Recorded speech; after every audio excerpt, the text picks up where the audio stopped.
Gálatas capítulo 4, de 1 a 7, vamos ler. Digo, porém, o seguinte: durante o tempo em que o herdeiro é menor de idade, em nada difere de um escravo, mesmo sendo senhor de tudo, mas está sob tutores e curadores até o tempo predeterminado pelo Pai. Assim também nós, quando éramos menores, estávamos escravizados aos rudimentos do mundo. Mas quando chegou a plenitude do tempo, Deus enviou seu Filho, nascido de mulher, nascido sob a lei, para resgatar os que estavam sob a lei, a fim de que recebêssemos a adoção de filhos. E porque vocês são filhos, Deus enviou o Espírito de seu Filho ao nosso coração. E esse Espírito clama: Abba, Pai. Assim você já não é mais escravo, porém filho, e sendo filho também é herdeiro por Deus. Até aqui a leitura da palavra de Deus. Vamos orar mais uma vez. Ó Senhor, Abba, Pai, nós pedimos que o Senhor ilumine o nosso entendimento para entender a palavra que Teu Espírito Santo inspirou.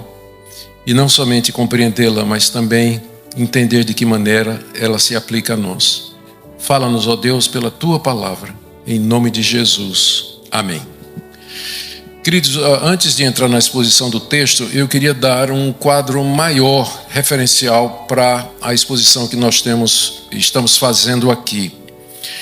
Nós cremos que Deus fez apenas 2 pactos com o ser humano, na verdade com as pessoas. Primeiro foi o pacto das obras, que foi feito com Adão lá no paraíso e que era baseado na obediência de Adão. Se Adão obedecesse, ele receberia eternidade. Se ele desobedecesse, ele haveria de morrer, conforme Deus estabeleceu os termos. Adão, debaixo do pacto das obras, quebrou esse pacto. Ele desobedeceu. Deus então entra com, não é plano B, já estava tudo dentro dos planos de Deus, é a hora de apresentar o pacto da graça, onde a aliança é feita com os eleitos, aqueles que Deus, na sua misericórdia, amou e separou para si na eternidade, mediante Jesus Cristo.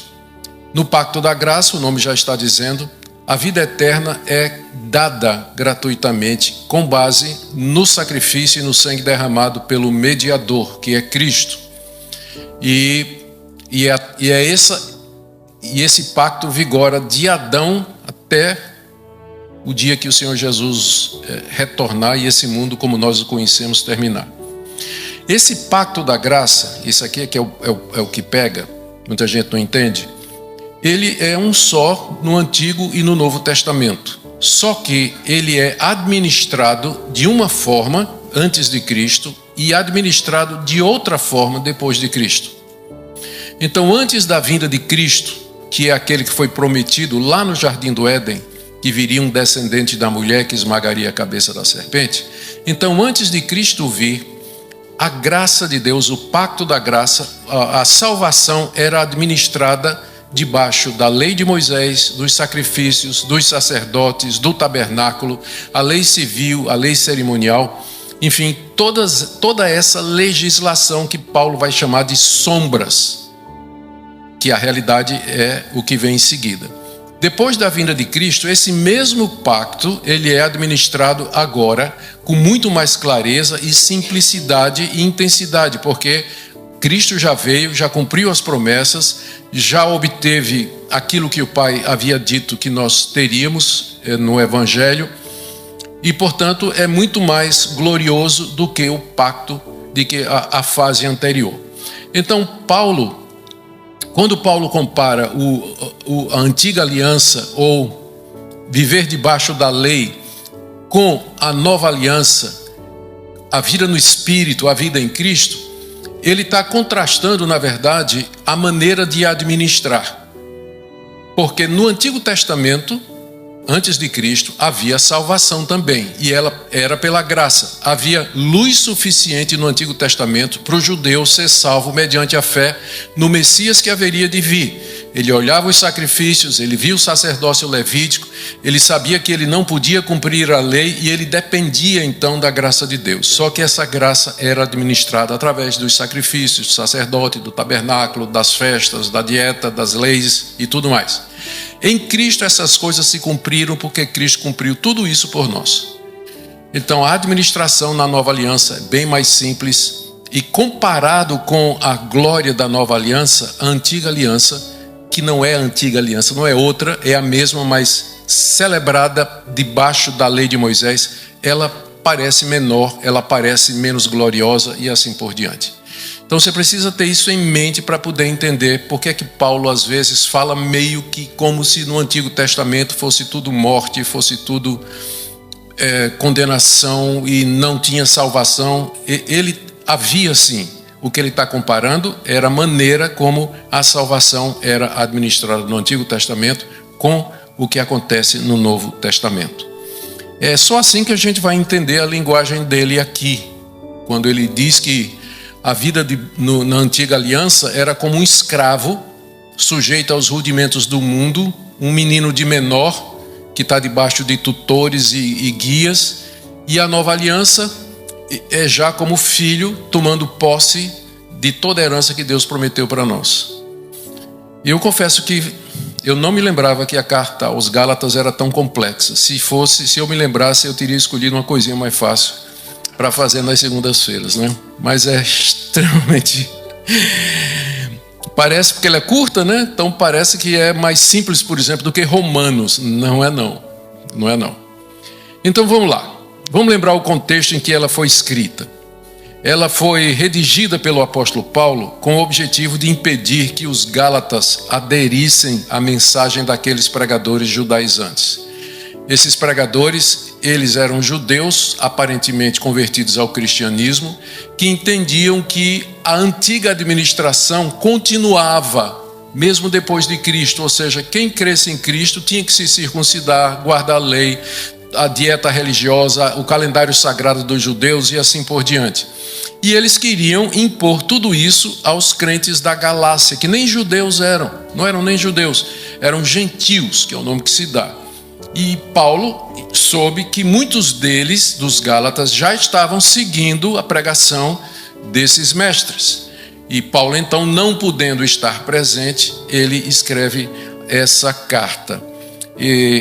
Os judaizantes, além de dizer que a salvação era pelas obras da lei de Moisés, como na antiga dispensação, eles também diminuíam o apostolado de Paulo, queriam limitar a autoridade de Paulo, porque eles queriam tomar conta das igrejas, eles queriam assumir aquelas igrejas, como Paulo vai dizer mais no final da carta.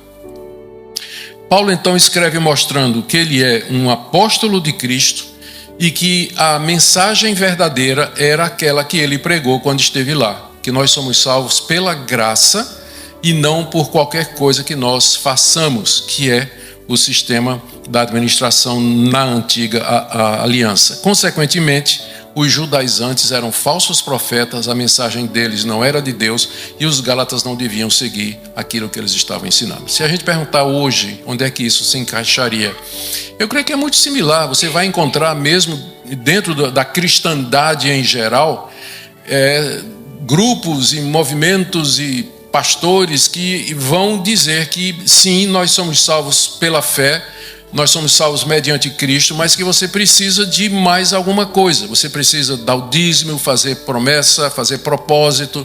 Você precisa da instituição da igreja, que é quem media a salvação, que é o caso do pensamento católico. Então, de diversas maneiras e diversas formas, isso continua até o dia de hoje. O que está realmente em jogo são dois sistemas de salvação. Um, que é pelo mérito humano, a realização e o merecimento de cada pessoa, pacto das obras, e o outro, pacto da graça, onde a salvação é uma dádiva de Deus e nós a recebemos pela fé. Então, foi isso que o apóstolo Paulo, esse é o contexto da carta. No capítulo anterior, para quem estava aqui, ou para quem não estava aqui, Paulo escreveu que Deus havia feito uma aliança com Abraão, que é o pai da fé e o pai da nação judaica. E que essa aliança foi feita bem antes da lei de Moisés ser dada, lá nos descendentes de Abraão no Monte Sinai. E nessa aliança que Deus fez com Abraão, muito tempo antes da lei, Deus deu a promessa a Abraão da terra de um descendente em quem seriam benditas todas as nações da terra. Como isso aconteceu bem antes da lei, a conclusão de Paulo é que as promessas e o perdão de pecados é sem lei, é antes da lei. Abraão foi justificado, recebeu as promessas antes da lei ser dada. Se Abraão foi justificado assim, nós também somos. Somos justificados e recebemos as promessas da mesma maneira que ele. Portanto, a mensagem dos judaizantes é falsa. Nós vimos também que Paulo explicou por que a lei foi dada, para caracterizar as transgressões, para conduzir a Cristo como um guardião, e a consequência é, isso aqui já estou no final do capítulo 3, é que os crentes em Cristo são descendentes de Abraão. E aqui, essa é a deixa para ele entrar aqui com o capítulo 4, de 1 a 7, onde ele fala da nossa filiação divina em Cristo Jesus. O ponto de Paulo vai ser esse aqui. Vocês são filhos de Deus e herdeiros de Deus, não pelas obras da lei, mas pelo fato de que vocês estão em Cristo, pela fé em Cristo Jesus. É isso que nós vamos ver hoje, tá bom? Paulo explica o que é que ele quer dizer com sermos herdeiros de Abraão. São 4 pontos e eu vou passar por eles, tentar explicar da melhor maneira que eu posso, para no final a gente fazer algumas aplicações. O primeiro ponto de Paulo aqui é uma analogia que ele faz, uma comparação que ele faz da nossa situação com de um herdeiro na sua época, está aí nos versos de 1 a 3. Como era a situação de um herdeiro naquela época? No tempo de Paulo, havia pessoas riquíssimas que tinham fortunas incalculáveis e muitos filhos. E geralmente o mais velho herdava tudo aquilo que o pai tinha. E ele herdava porque estava intitulado a isso, como sendo o filho mais velho, e também porque era da família, seria por ele que viria a sucessão. Só que o pai, no seu testamento, onde ele deixava tudo para o filho, estipulava uma data da maioridade do filho, quando ele poderia então gozar de todas aquelas propriedades, escravos, riquezas, animais, fazenda, tudo aquilo que o pai ia deixar para ele. Então, durante o tempo em que ele era de menor, ele era guardado, orientado, aconselhado e tutelado por guardiões, mordomos, gerentes, professores que o guiavam, ensinavam e cuidavam dos negócios dele. Então, num sentido, Paulo diz que ele não era muito diferente de um escravo, porque ele não tinha liberdade para fazer o que queria. Ele estava debaixo das orientações do pai, sendo guiado por um guardião até o tempo que ele ficasse maior de idade. Aí então ele seria completamente livre e usufruiria de tudo aquilo que o pai havia deixado para ele. A comparação que Paulo faz é a seguinte: essa era a nossa situação na antiga administração. A gente estava debaixo da lei que só podia condenar. Na antiga administração, todo mundo estava debaixo da lei de Moisés, da lei cerimonial, da lei civil, e essa lei, ela não podia salvar, ela escravizava as pessoas, comparado com a liberdade que nós temos em Cristo. Então, era um regime de escravidão, diz o apóstolo Paulo. E ele diz ainda, e essa aqui é uma frase intrigante, eu queria que você visse comigo o verso 3, ele diz assim, assim também nós, quando éramos menores, ele está se referindo ao tempo do Antigo Testamento, éramos ou estávamos escravizados aos rudimentos desse mundo. A expressão rudimentos desse mundo, ela é encontrada somente no Novo Testamento, somente nas cartas de Paulo e na literatura gnóstica do século II. Rudimentos do mundo é uma referência aos espíritos malignos que dominam o presente século. Os demônios caídos que têm autoridade sobre a humanidade, depois da queda de Adão. Mas então, como é isso aqui? Quando éramos menores, nós estávamos escravos a estes poderes. O que Paulo está dizendo é que debaixo da dispensação do Antigo Testamento, uma vez que a lei estava vigorando para condenar, esses poderes espirituais se utilizavam da lei para nos acusar diante de Deus e para nos acusar diante da nossa própria consciência. Satanás podia chegar diante de Deus e dizer assim: você está vendo Davi, o teu eleito, o teu escolhido? Ele acabou de adulterar, quebrou o 7º mandamento, se deitou com Batseba, filha do general Urias, mulher do general Urias, aliás. Então, havia a lei era como que uma ferramenta, um instrumento pelo qual esses poderes malignos escravizavam a humanidade diante de Deus.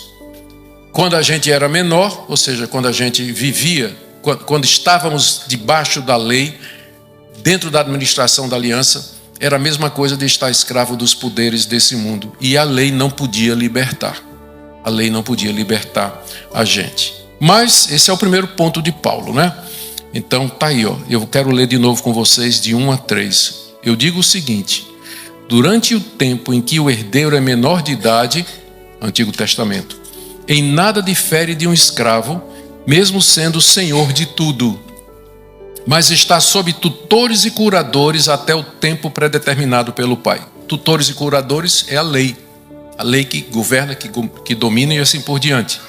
Assim também nós, quando éramos menores, no período da antiga aliança, estávamos escravizados aos rudimentos do mundo. Paulo aqui está desbancando, né, a mensagem dos judaizantes. Está dizendo, olha, a mensagem que eles estão trazendo aqui, que a gente tem que fazer alguma coisa, merecer alguma coisa, isso aí é coisa da dispensação da antiga aliança. Isso é referente ao tempo de escravidão.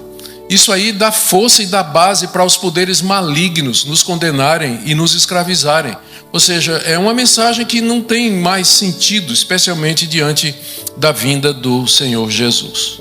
Que é o ponto dele agora, do verso 4 até o verso 5. Eu vou ler outra vez. Ele diz assim: mas, quando chegou a plenitude do tempo, Deus enviou seu Filho, nascido de mulher, nascido sob a lei, para resgatar os que estavam sob a lei, a fim de que recebêssemos a adoção de filhos. Olha aqui, gente. O que é que ele fala aqui? Ele fala da plenitude do tempo, como sendo aquele momento em que há uma virada, em que da antiga dispensação nós passamos para a nova. Da administração de debaixo da lei, nós passamos agora para a administração da graça. Por que Paulo chama esse momento, que é o momento que Cristo vem ao mundo, a plenitude do tempo é o momento que Cristo vem ao mundo? Por que ele chama de plenitude? Porque foi o tempo certo estabelecido por Deus.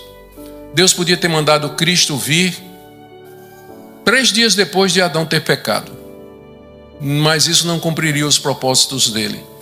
Ele tinha o tempo certo para Cristo chegar.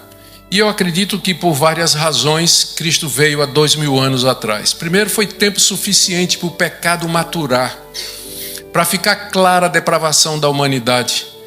Juízos após juízos, como o dilúvio, Sodoma e Gomorra, guerra contra os cananeus, para deixar muito claro, guerra mundial, para deixar muito claro a corrupção do gênero humano e que ele não pode ser o seu salvador. Nesse período de Adão até Cristo, se levantaram déspotas, tiranos, homens cruéis e malvados, crimes foram acontecidos e cometidos contra toda a humanidade. Era preciso ficar claro que nós não podemos nos salvar. Religiões foram inventadas, o homem tentando chegar ao conhecimento de Deus sem a revelação de Deus, até que veio a plenitude dos tempos, o momento certo que Deus havia determinado, o momento ideal e preciso dentro do calendário de Deus. Mas existem outras razões também, históricas e sociais. Quando Cristo veio, morreu, ressuscitou e mandou que seus discípulos pregassem o evangelho ao mundo todo, o mundo estava pronto para ouvir a mensagem do Evangelho. Primeiro, porque havia uma língua só em todo o Império Romano, todo mundo falava grego.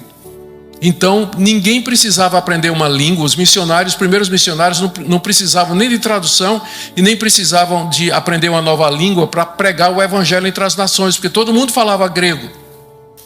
Segundo, já tinha uma Bíblia traduzida para o grego, que era a Septuaginta, a tradução grega da Bíblia hebraica. A Bíblia era em hebraico. Sabe quem falava hebraico naquela época? Quase ninguém. Apenas os rabinos, os próprios judeus falavam aramaico. O hebraico era mais restrito ao mundo do rabinato do que ao povão em geral. Mas aí, 250 anos antes de Cristo, alguém no norte da África, em Alexandria, teve a brilhante ideia de traduzir a Bíblia do hebraico para o grego.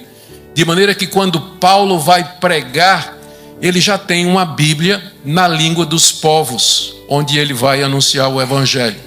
Além disso, o Império Romano já tinha estabelecido a paz nos seus domínios. A força militar de Roma assegurava a paz. As nações não podiam mais brigar entre si, porque o exército romano chegaria imediatamente. E era uma máquina militar poderosa, ela dominava o mundo. É chamado a Pax Romana, imposta, é claro, pela força, mas isso garantia que os missionários poderiam viajar de um lugar para o outro com tranquilidade, sem ter que enfrentar guerras. E por falar em viagem, os romanos criaram sistemas de comunicação e transporte, como frotas marítimas e estradas. Quando os primeiros missionários botaram o pé no mundo, havia estradas ligando as principais cidades do Império Romano e das suas províncias. E essas estradas eram guardadas pela força militar, portanto era relativamente seguro para que as pessoas pudessem viajar. E tinha mais uma outra coisa, a diáspora judaica. Judeus que não moravam em Jerusalém, mas que moravam em todas as nações. Por que isso era estratégico? Porque onde eles chegavam, eles abriam a sinagoga. E por que isso é importante? Porque Paulo era um rabino. Os primeiros missionários podiam ir na sinagoga, pegar a palavra e anunciar Cristo. Eram pontos importantes de pregação. Por isso que a vinda de Cristo há 2000 anos atrás, por todas essas razões, é chamada de a plenitude do tempo. Cristo veio na plenitude do tempo, no momento certo, nem antes e nem depois, de acordo com o tempo estabelecido por Deus. Diz ainda o apóstolo Paulo no verso 4, quando chegou a plenitude do tempo, Deus enviou seu Filho. Jesus, o Filho de Deus, veio como enviado do Pai. E ele veio duas situações aqui. Primeiro, nascido de mulher. Por que isso? Por que Paulo está enfatizando isso aqui? Quando ele diz que Deus mandou o seu Filho e ele veio e nasceu de mulher, é óbvio que só podia ter sido de uma mulher. Mas então por que a ênfase, nascido de mulher? Porque lá no jardim do Éden, foi dito à mulher que viria um descendente da mulher que esmagaria a cabeça da serpente. Então é uma referência clara ao que a gente chama do proto-evangelho, Gênesis capítulo 3, verso 15, que é o primeiro anúncio da vinda de um descendente da mulher que esmagaria a cabeça da serpente. Chegou a plenitude do tempo, Deus mandou Jesus. Jesus nasceu de uma mulher para cumprir a profecia e nasceu debaixo da lei. Está vendo aí? Nascido de mulher, nascido sob a lei. O que é que significa que ele nasceu sob a lei? Que ele nasceu judeu. Jesus é judeu. Ele nasceu debaixo da lei, debaixo da administração da antiga aliança. Por que ele nasceu assim? Para que ele pudesse cumprir a lei, para que ele pudesse nos representar, por isso que ele nasceu de mulher. O nosso representante tinha que ser um de nós. Ele cumpriu a lei de maneira objetiva, ativa, cumprindo todos os mandamentos requeridos, e também de maneira passiva, se entregando para ser crucificado, morto em nosso lugar. Nasceu de mulher, precisava ser homem, e nasceu debaixo da lei, precisava ser judeu.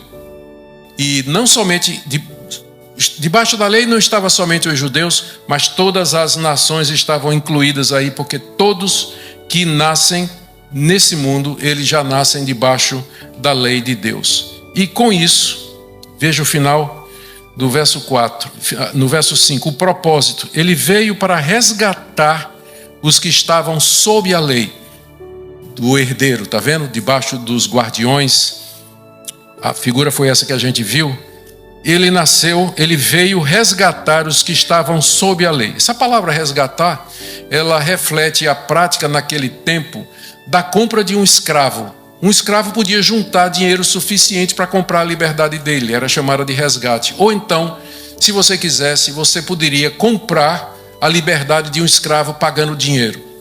Nós éramos escravos debaixo da lei, debaixo dos rudimentos desse mundo. Cristo pagou o preço e nos resgatou como quem resgata um escravo. E isso ele fez mediante o seu Filho que veio tomar o nosso lugar, pagar a nossa culpa. Ele fez isso não porque guardamos as obras da lei, mas pela graça e pela misericórdia. Com isso, os eleitos recebem a adoção de filhos. Veja aqui, final do verso 5, a fim de que recebêssemos a adoção de filhos. Ninguém nasce filho de Deus. Nós nos tornamos filhos de Deus mediante Cristo Jesus. Ele é o Filho de Deus. Nós somos filhos de Deus. Ele é filho com F maiúsculo, nós somos filhos com F minúsculo. Ele é porque é gerado pelo Pai eternamente. Nós somos porque fomos adotados. Mas é em Cristo que nós somos adotados e feitos filhos de Deus. Por que isso é importante? Porque os judaizantes estavam dizendo, para você se tornar filho de Deus, parte da família de Deus, tem que se circuncidar, guardar a dieta, cumprir o calendário sagrado e seguir toda a regulamentação que Moisés deu. Não, diz o apóstolo Paulo, já veio a plenitude do tempo. Tudo aquilo apontava para isso. Cristo veio, enviado pelo Pai, nascido de mulher, sob a lei, para nos resgatar, para que a gente pudesse ser feito filho de Deus. Esse foi o segundo ponto de Paulo. Terceiro lugar, a consequência disso. Quais são as consequências disso aí? Do verso 6. Está no verso 6. E porque vocês são filhos, Deus enviou o Espírito de seu Filho ao nosso coração, e esse Espírito clama, Abba, Pai. A consequência de tudo isso é que nós fomos feitos filhos de Deus. E como é que isso é demonstrado? Deus enviou o Espírito de seu Filho ao nosso coração. O mesmo Espírito que estava em Cristo. Lembra que Cristo gostava muito dessa expressão, Abba, Pai? Se você ler o relato do Getsemane, Marcos, no Evangelho de Marcos, quando ele estava diante da cruz, a perspectiva de morrer em breve, ele orou ao Pai dizendo, Abba, Pai, tudo é possível, passa de mim esse cálice, mas não seja feita a minha vontade e a tua. Abba, Pai era a expressão predileta de Cristo para se referir ao Pai. O mesmo Espírito que estava nele está em nós. E é por esse Espírito que a gente se dirige a Deus, chamando Deus de Abba, que é uma palavra aramaica, que significa paizinho, paizinho, paizinho. Esse Espírito, essa confiança de que nós somos de fato herdeiros de Deus e filhos de Deus. O Espírito Santo clama Abba, Pai. Como é que isso funciona na prática? Não é que o Espírito Santo fica gritando dentro de nós, mas ele nos faz clamar ao Pai nesses termos. O ímpio, o que não é convertido, ele não tem essa sensação de paternidade, de filiação. Ele não entende isso. Mas quem nasceu de novo tem essa intimidade com Deus e se aproxima de Deus sem medo, sem temor, como a criança se aproxima do Pai, confiante que o Pai haverá de receber, proteger, atender e orientar em todas as coisas. A prova de que nós somos filhos de Deus é esse espírito de adoração, de adoção e de oração. Você tem isso, esse é o ponto, você sente isso, essa intimidade com Deus, desejo de chegar-se diante dele e essa abertura para chegar à presença dele como uma criança diante do seu Pai. Foi isso que Cristo conquistou para nós. Isso só é possível porque o Espírito de Cristo está em nós. Da mesma forma que Cristo dizia, Abba, Pai, nós também dizemos, Paizinho, Paizinho, eu preciso de Ti, ouve a minha oração, me socorre perdoa os meus pecados, livra dos meus inimigos, não me deixa cair em tentação, livra-me do mal, pão nosso de cada dia nos dá hoje, como Jesus nos ensinou, assegurando que Deus nos recebeu e que cuida de nós. O último ponto está aí no verso 7, a conclusão do apóstolo Paulo. Ele diz: assim, diante de tudo isso, você já não é mais escravo, como aquela criança que está debaixo dos curadores, porém filho. E sendo filho, também é herdeiro de Deus. Não somos mais escravos, isso é, nós não estamos mais debaixo daquelas leis da administração mosaica e suas demandas para a nossa salvação. Já não estamos mais presos e escravizados aos poderes espirituais desse mundo, mas agora somos filhos de Deus mediante a fé em Cristo Jesus e recebemos o Espírito Santo como sinal e selo. Mas agora vem a melhor parte. Se nós somos filhos, nós somos o que também? Herdeiros. Como assim, herdeiros de Deus? Deus criou o mundo e tudo que existe nele, o cosmos e o universo, para o seu filho. Como um pai que ajunta tudo que ele tem, todos os tesouros, para deixar para o seu filho mais velho, como seu herdeiro. O cosmos é a herança que Deus preparou para seu filho Jesus Cristo. Se nós somos em Cristo filhos de Deus, significa que nós somos co-herdeiros e que nós vamos herdar esse mundo bonito, maravilhoso, infinito, por assim dizer, que Deus criou. Nós vamos entrar na posse disso aí. O que a gente tem aqui é fichinha, perto do que Deus preparou para nós. Um mundo novo, restaurado, glorioso, onde não existe pecado, onde coisas extraordinárias que nós nem imaginamos estão preparadas por Deus para nós. Aí a imaginação voa, não é? Será que a gente vai poder se locomover entre as estrelas, visitar os planetas lá no fim da galáxia? Será que vai ter espécies de animais diferentes? Como é que vai ser isso aí? Isso tem instigado inclusive a imaginação dos escritores evangélicos, não é? Muitas alegorias têm sido escritas, como por exemplo a alegoria de John Bunyan, o Peregrino, que fala muito sobre esse tipo de coisa. E C.S. Lewis, que escreveu as Crônicas de Nárnia, tem livro dele que descreve o mundo vindouro. Então é alguma coisa que de fato provoca a nossa imaginação como vai ser. O que quer que seja e como quer que seja, nós vamos herdar isso que Deus preparou para nós. E, gente, tudo isso traz algumas conclusões. E a primeira e mais importante que Paulo queria que os gálatas soubessem é que a pregação dos judaizantes já tinha passado o prazo de validade. Por quê? A plenitude do tempo chegou. A mensagem deles era anacrônica, Tá fora, já não fazia mais sentido, pertencia a um passado que já não pode voltar mais, bem como toda pregação hoje que vai dizer para você, você tem que guardar a lei, você tem que se circuncidar, você tem que fazer esse tipo de coisa.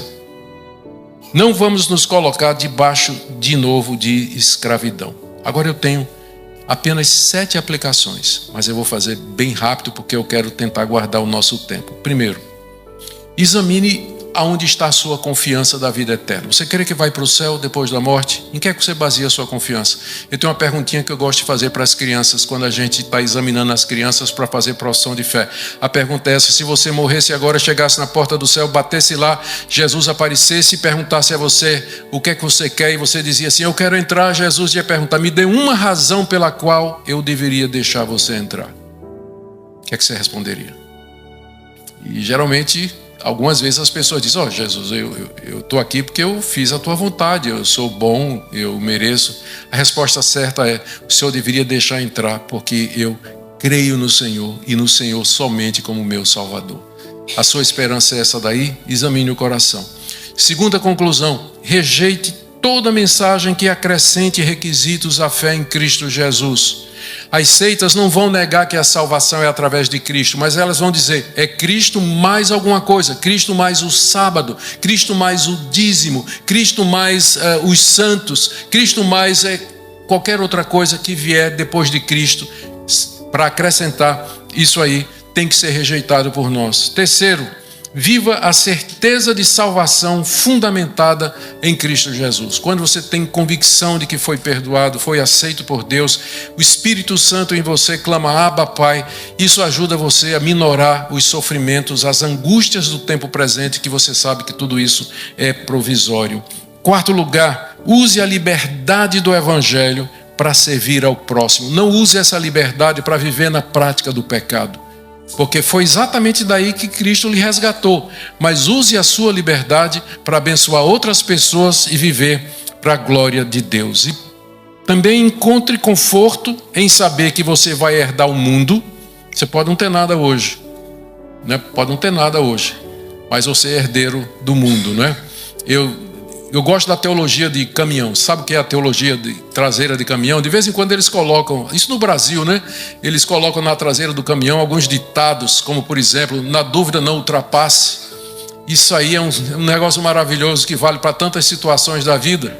Mas tem uma que eu nunca esqueci, que diz assim, eu não sou o dono do mundo, mas sou filho do dono. É teologia de caminhão, não é? Que expressa essa verdade aí. E a última coisa que eu queria dizer, lembre que Deus tem seu próprio tempo para fazer as coisas. Eu quero pegar a ideia da plenitude do tempo e aplicar a sua vida. Você está ansioso, você está com pressa, você quer que Deus faça alguma coisa, responda a sua oração, pergunta por que Deus está demorando. Ele está esperando a plenitude do tempo. No tempo certo Ele vai responder. E às vezes a demora de Deus é para preparar você para a resposta. Portanto, não desanime, continue e persevere em oração, porque na plenitude do tempo, Deus haverá de agir. E Ele vai fazer o que é certo. Amém? Vamos ficar em pé um minutinho, vamos orar e em seguida passar para o período de perguntas e respostas. Obrigado, Senhor, porque Tu és sábio, infinitamente gracioso e fazes as coisas de maneira justa e perfeita, sem erro e sem defeito. Nós pedimos, ó Deus, que o Senhor nos ajude a esperar pelo Senhor, que nós não queiramos impor ao Senhor a nossa agenda, o nosso calendário, mas humildemente nos acomodemos àquilo que o Senhor disse que haveria de fazer no tempo do Senhor. Obrigado por Cristo, obrigado que não somos mais escravos, somos filhos, obrigado pelo presentão que é esse mundo que o Senhor preparou para nós. E nos ajuda, Senhor, a viver contentes com o que temos, lembrando que o mundo nos espera. Louvado seja o Teu nome, por amor de Jesus. Amém.